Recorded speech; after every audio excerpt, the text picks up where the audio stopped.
Free में कुछ भी नहीं होता है। इवन माँ भी बच्चे को जन्म देती है, उसमें 9 महीने लगते हैं। बिलीव मी, फ्री में सिर्फ you are being sold in the market. अच्छा सिपाही वो है जिसकी ड्रेस कोड हथियार बिल्कुल सिखलाई के मुताबिक हो। अगर आप अच्छे स्टूडेंट हैं तो आपको कुर्सी और टेबल पे नहा धो करके तरीके से बैठ के पढ़ाई करनी चाहिए। कट ऑफ पे ध्यान ना दे करके मैक्सिमम नंबर की तरफ देखो।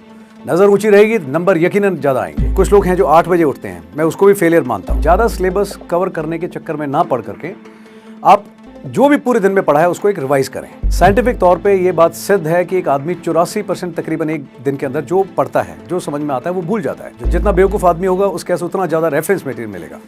स्मार्ट आदमी वो है जो स्मार्ट तरीके से स्टडीज करता है। जय हिंद एवरीवन, मेरा नाम कर्नल राजीव है एंड मैं इंडियन आर्मी से एक रिटायर्ड वेटरन हूँ। 21 साल इंडियन आर्मी में अपनी जॉब कंप्लीट करने के बाद में, अपनी ड्यूटी कंप्लीट करने के बाद में I am playing my second innings. और मैं अपनी दूसरी इनिंग्स में मैं अपने जैसे प्रोडक्ट तैयार करने की कोशिश कर रहा हूँ, जिसके अंदर जो यंग एस्पिरेंट्स है, डिफेंस एस्पिरेंट्स जो एनडीए और सीडीएस के थ्रू आर्म फोर्सेज ज्वाइन करना चाहते हैं, मैं उनकी ट्रेनिंग कराता हूँ। आज मैं आप लोगों के बीच में खास तौर पे आपको बताने के लिए जो आया हूँ वो है रिटन एग्जामिनेशन, जो यूपीएससी कंडक्टेड एग्जाम है, एनडीए एंड सीडीएस एग्जाम, उसके बारे में आपको जानकारी देना। नाउ इससे पहले मैं आपको स्ट्रैटेजी बताऊं, बाकी चीज़ें बताऊं, मैं ज़रूरी समझता हूं कि कुछ एक मिथ्स हैं जो आप सभी के दिमाग में होते हैं स्टूडेंट्स के, वो आपको क्लियर करना बहुत ज़रूरी है। नंबर 1 कि एग्ज़ाम बहुत डिफ़िकल्ट है।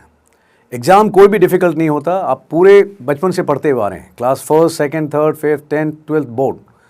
एग्ज़ाम कोई भी हो वो उतना ही डिफ़िकल्ट है जितना आपके दिमाग में है। तो प्लीज़ इस बात को क्लियर कीजिए कि एग्ज़ाम इज़ नॉट डिफ़िकल्ट। तैयारी कम या ज़्यादा हो सकती है। तैयारी अगर कमज़ोर है तो एग्ज़ाम डिफ़िकल्ट है, अगर तैयारी मजबूती से करेंगे तो कोई एग्ज़ाम डिफ़िकल्ट नहीं है। नंबर 1। नंबर 2, ज़्यादातर स्टूडेंट्स जो मेरे पास आते हैं, मैंने उनको देखा है, वो कहते हैं सर हमने एक कोर्स सब्सक्राइब किया है। आप कोई भी कोर्स ले लीजिए, किसी भी यूनिवर्सिटी में चले जाइए, आप कोई भी एकेडमी ज्वाइन कर लीजिए, कोई आप में चेंज नहीं लेकर के आ सकता। सिर्फ एक फैक्टर है जो आप में चेंज ला सकता है, वो है आप खुद।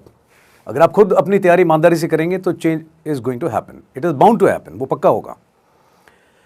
कई लोग कहते हैं कि सर वो कोर्स फ्री में मिल रहा था इसलिए मैंने लिया। मैं सिर्फ एक स्टेटमेंट आपको बताना चाहूँगा कि फ्री में कुछ भी नहीं होता है। इवन माँ भी बच्चे को जन्म देती है, उसमें 9 महीने लगते हैं। And to enjoy that pleasure of motherhood, you know, one has to bear the pain for 9 months and it is worth it. तो जो भी चीज़ आपको बताता है, क्लेम करता है कि फ्री में है, बिलीव मी, फ्री में सिर्फ you are being sold in the market as a product. That is the truth and that is the brutal truth.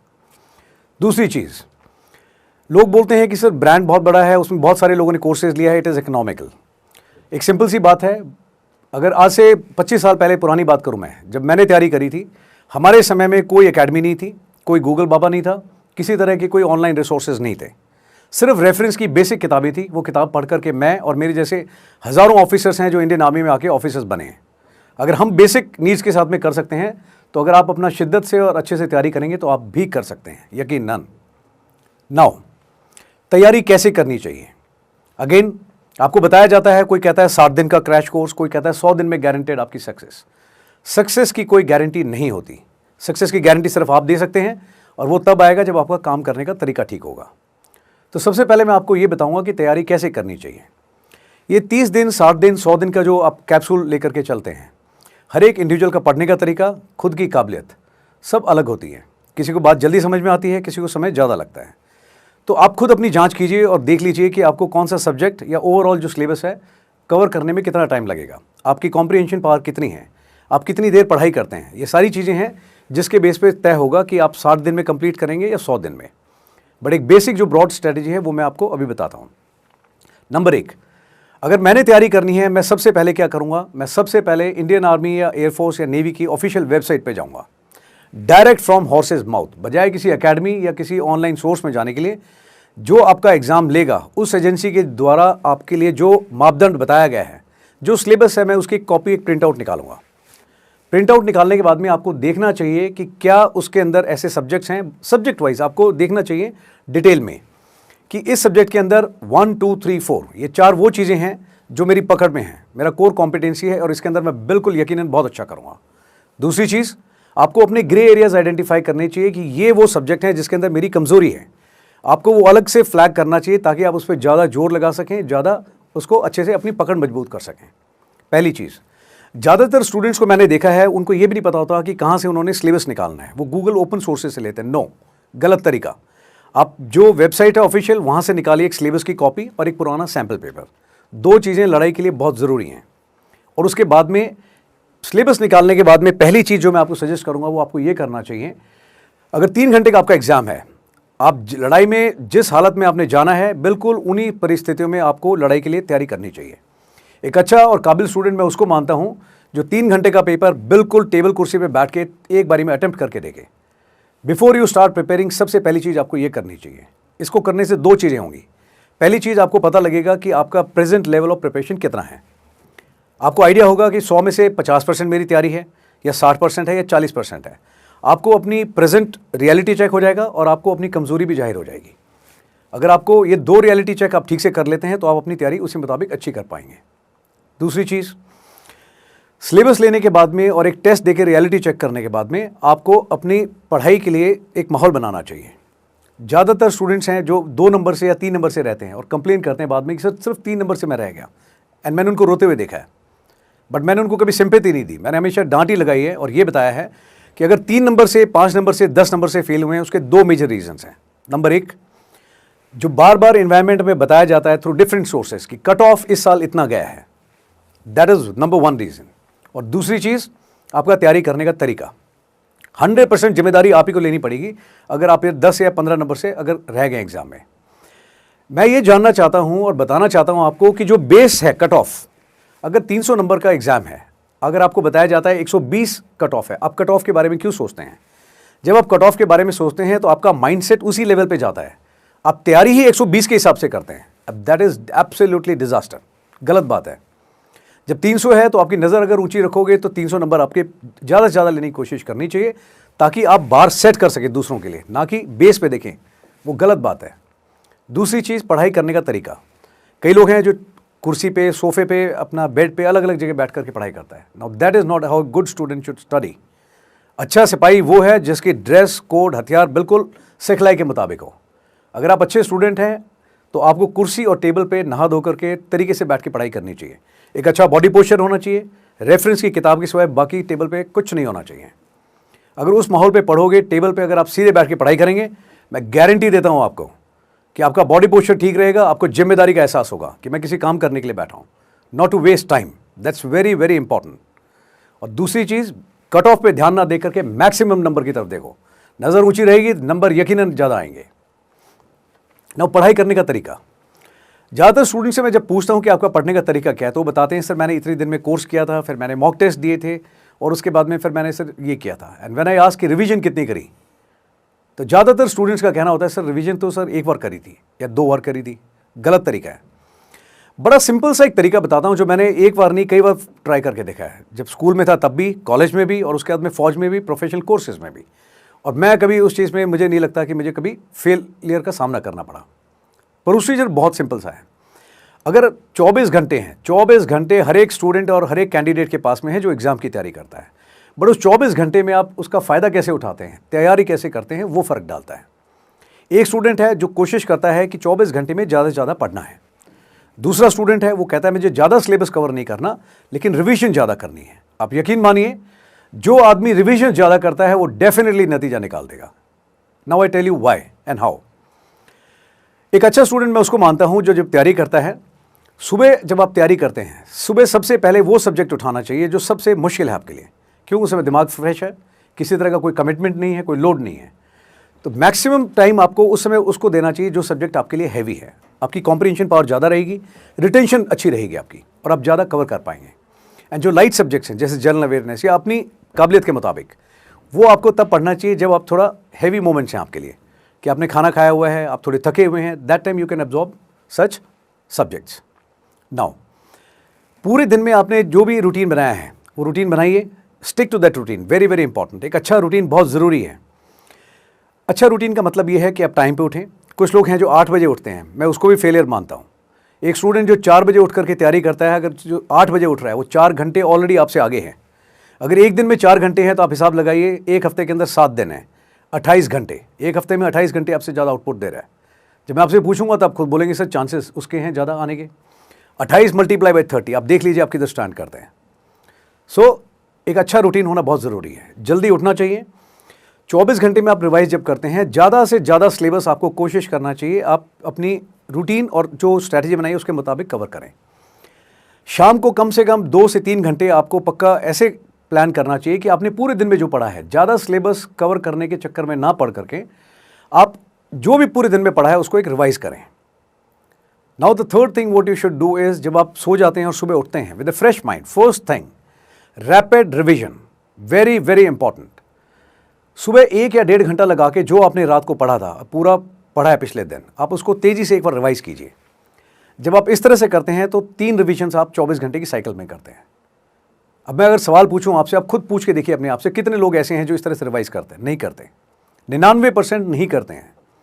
पूरे दिन में एक बार पढ़िए, फर्स्ट रिवीजन, रात को एक बार सोने से पहले फास्ट रिवाइज किया, दूसरी रिवीजन, सुबह फास्ट रैपिड पेस पे आपने एक और रिवाइज किया, 3 रिवीजन्स।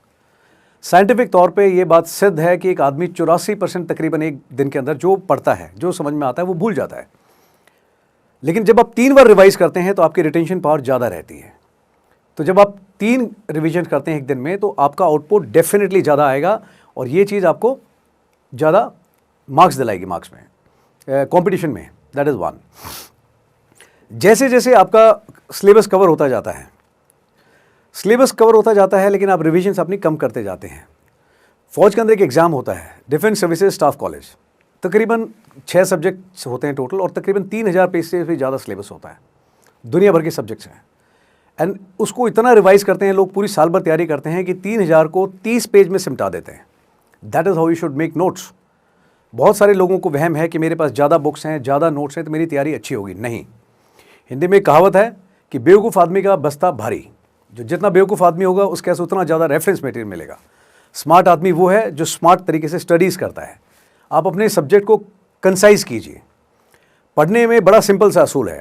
एक अच्छा स्टूडेंट और कैंडिडेट मैं उसको मानता हूँ जिसको कुछ चीज़ें बिल्कुल क्लियर होनी चाहिए। नंबर 1, जब आप पढ़ते हैं अपने सब्जेक्ट को, आपको सेग्रीगेट 3-4 कॉलम्स में करना चाहिए। पहला इज़ मस्ट नो, जो चीज़ मतलब आपको बुनियादी तौर पे पक्का पता होनी चाहिए एग्जाम में, जिसके आने के बहुत चांसेस हैं।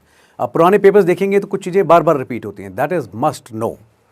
दूसरा होती है शुड नो, कि आपको पता होना चाहिए ओवरऑल कि ये आ भी सकता है, नहीं भी आ सकता है। और तीसरा होता है कुड नो, कि अगर एक बार आपके नाक के नीचे से निकला है, आपने उस पर नज़र मारी है तो शायद आपको सही समय पे याद आ जाए। और अगर नहीं भी पढ़ा है तो बेसिक कॉमन सेंस पे भी शायद आप उसको अटेम्प्ट कर पाएंगे। तो सब्जेक्ट जो है, every question is not important, every topic in a subject is not important. तो please segregate in these 3 categories, must know, should know and could know. इससे क्या होगा, आपका जो सब्जेक्ट है आप उसको सेग्रीगेट कर पाएंगे। अकॉर्डिंगली अपना फोकस जो है वो बहुत important, less important and just two important आप जब करेंगे तो आपका टाइम भी अच्छे से मैनेज होगा, आपकी तैयारी भी मजबूत होगी। ठीक है। इसके सिवाय जब आप एग्ज़ाम में आ जाते हैं, आखिरी के आपके पास में 15-20 दिन जब बचते हैं, लास्ट डेडलाइन तक आपने तैयारी नहीं करनी है कि आखिरी के भैया 4 दिन बचे हैं लेकिन तब भी आप पढ़ाई कर रहे हैं। No, that is not a good way, you know. आपको कम से कम 15 दिन पहले अदर देन करंट अफेयर्स सारे सब्जेक्ट क्लोज कर देने चाहिए। And you should only be in repetitive mode, that is the key to success. Attempt maximum mock test paper as much as you can. 3 घंटे के हिसाब से पेपर दीजिए and every 3rd and 4th day when you are attempting the mock paper आपको reality check होता रहेगा and you will be able to ensure कि आपकी प्रोग्रेस किस रेट पे जा रही है। अच्छा स्टूडेंट उसको मैं मानता हूँ, हमेशा रिजल्ट लोग बोलते हैं सर रिजल्ट अभी आया नहीं है। नहीं, जिसने तैयारी ईमानदारी से करी है उस आदमी का रिजल्ट जिस समय पेपर खत्म हुआ, द बेल बज गई, आपने पेन छोड़ दिया, आपको पता होता है कि व्हाट इज द रिजल्ट। एक अच्छा कैंडिडेट डेफिनेटली जानता है कि यस मैंने एग्जाम खत्म कर दिया एंड मैंने झंडे गाड़ दिए, और वो 100% उसके बाद में एक दिन ब्रेक लेकर के अपनी एसएसबी की तैयारी शुरू करेगा। और जो आदमी वेट करता है कि आंसर की आएगी या रिजल्ट आने के बाद में चेक करूंगा, he is not going to score definitely. See बहुत बड़ी चीज़ नहीं है। लोग पहले जब कुछ रिसोर्सेज नहीं होते थे तब भी एग्जाम करते थे क्लियर। अभी आपके पास में दुनिया भर की इन्फॉर्मेशन है। Don't rely too much on information, don't rely too much on academies, don't rely too much on reference material. Basic बुनियादी ज़रूरत का सामान आपके पास में होना चाहिए। एक अच्छी टेबल सेट कीजिए, एक अच्छा रूटीन बनाइए, सिलेबस ऑथेंटिकेटेड सोर्स से निकालिए, रिवीजन मोड ज़्यादा होनी चाहिए, मॉक टेस्ट आखिरी के 15 दिन में होने चाहिए। एंड अगर कॉन्फिडेंस चेक करना है तो रियल कॉन्फिडेंट मैन मैं उसको मानता हूँ जो 4 दिन पहले या 3 दिन पहले बिल्कुल किताबें क्लोज कर दें and relax your self. I tried it and मैं कभी फेल नहीं हुआ। 2 से 3 दिन पहले क्लोज कर दीजिए एंड डिटॉक्सीफाई योर सेल्फ, जितना पड़ा हुआ है रिलैक्स। आखिरी तक एंग्जाइटी लेवल अगर हाई रहेगा तो एग्जाम में भी गलत होगा, ठीक है। That is all I have to say in the basic nutshell. एक आखिरी ऑथेंटिकेटेड स्टैटिस्टिक्स देता हूं आपको। 60 बच्चे ऐसे हैं तकरीबन जिन्होंने मुझे अप्रोच किया था एंड आई टोल्ड देम कि रिटर्न की तैयारी कैसे करनी है। I just shared one document with them, एक PDF डॉक्यूमेंट दिया था और 2 वीडियोस मैंने शेयर किए थे ऑन माय चैनल, उनको बताने के लिए, सोल्जर अनप्लग्ड। 60 के 60 बच्चों ने पहले अटेम्प्ट में गांव में बैठ करके किया है, जिसमें एक ऐसा बच्चा भी है जो स्क्रैप कलेक्ट करता था, एक ऐसा बच्चा भी है जो सिक्योरिटी गार्ड की ड्यूटी करता है कहीं पे। अगर वो लोग कर सकते हैं तो मैं आपसे ये पूछना चाहता हूं, इतनी बेसिक सुविधा तो आपके पास में डेफिनेटली से ज़्यादा होगी अगर ऐसे ऐसे बच्चे कर सकते हैं। एक बच्ची वो है जिसकी मदर झाड़ू पोछा लगाती है घर में और वो टॉप 20 में आई है। एक बच्चा वो है जिसके फादर पोस्टमैन है, जिसके पास किताब खरीदने के भी पैसे नहीं थे, हाथ से नोट्स बना करके पढ़ के पास हुआ है। तो प्लीज़, जब ऐसे ऐसे बच्चे हैं जो मिसाल कायम कर रहे हैं और कर रहे हैं, तो आप लोग भी कर सकते हैं। सो ईमानदारी से काम कीजिए, please put best investment that is in your efforts. अपने ऊपर काम कीजिए, अपने ऊपर काम करने का नशा ही अलग है। Wish you all the best for exams. जय हिंद।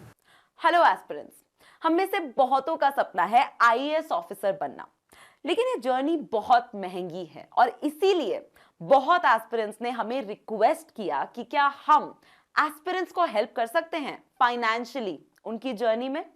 तो इसीलिए जोश टॉक्स ने कांटेक्ट किया MK यादव सर को। MK यादव सर UPSC के बहुत ही फेमस टीचर हैं जो दिल्ली में पढ़ाते हैं। उनकी एक बहुत फेमस स्टूडेंट रितिका मैम ने 2018 में AIR 88 हासिल किया। उनके और बहुत से स्टूडेंट्स ने जोश टॉक्स दिया है जो कुछ ही टाइम में रिलीज होगा। तो हमने MK यादव सर को कांटेक्ट किया और रिक्वेस्ट किया कि जोश की फैमिली के लिए वो एक बहुत ही बड़ा डिस्काउंट दे पाएं, क्योंकि अभी प्रीलिम्स 2023 भी आने वाला है। हमें बहुत ही खुशी है कि सर ने जोश की टीम को इसमें सपोर्ट किया है। अब सर अपने हर कोर्स को जोश की फैमिली के लिए 20% ऑफ पर दे रहे हैं। तो प्रीलिम्स का क्रैश कोर्स आपको 15,000 का नहीं बल्कि 12,000 का मिलेगा और 2024 के लिए फाउंडेशन का कोर्स 1,15,000 में नहीं बल्कि सिर्फ 92,000 में मिलेगा, फाइनेंशियली आपकी ये जर्नी आसान करने के लिए। जोश फैमिली का ये डिस्काउंट पाने के लिए आप नीचे दिए गए गूगल फॉर्म को फिल कर सकते हैं। MK Yadav sir English medium के टीचर हैं, तो हो सकता है कि हम में से बहुत से स्टूडेंट्स जो हिंदी मीडियम से हैं वो ये स्पेशल डिस्काउंट ना ले पाएं। हम हिंदी मीडियम के बहुत से टीचर्स को संपर्क कर रहे हैं ताकि जल्द ही हम हिंदी मीडियम से भी स्टूडेंट्स को ऐसा ही कुछ स्पेशल डिस्काउंट दे पाएं, ताकि हम सब अपना IAS बनने का जो सपना है वो पूरा कर पाएं और बेस्ट क्वालिटी एजुकेशन ले पाएं। अगर आप किसी भी हिंदी मीडियम कोचिंग में पढ़ने में इंटरेस्टेड हैं पर फाइनेंशियली आप उसको अफोर्ड नहीं कर पा रहे हैं, तो हमें कमेंट सेक्शन में जरूर बताइएगा। हम इन कोचिंग से बात करेंगे और आपको जल्द ही अपने सपनों की उड़ान में आपको सहयोग करेंगे। जय हिंद।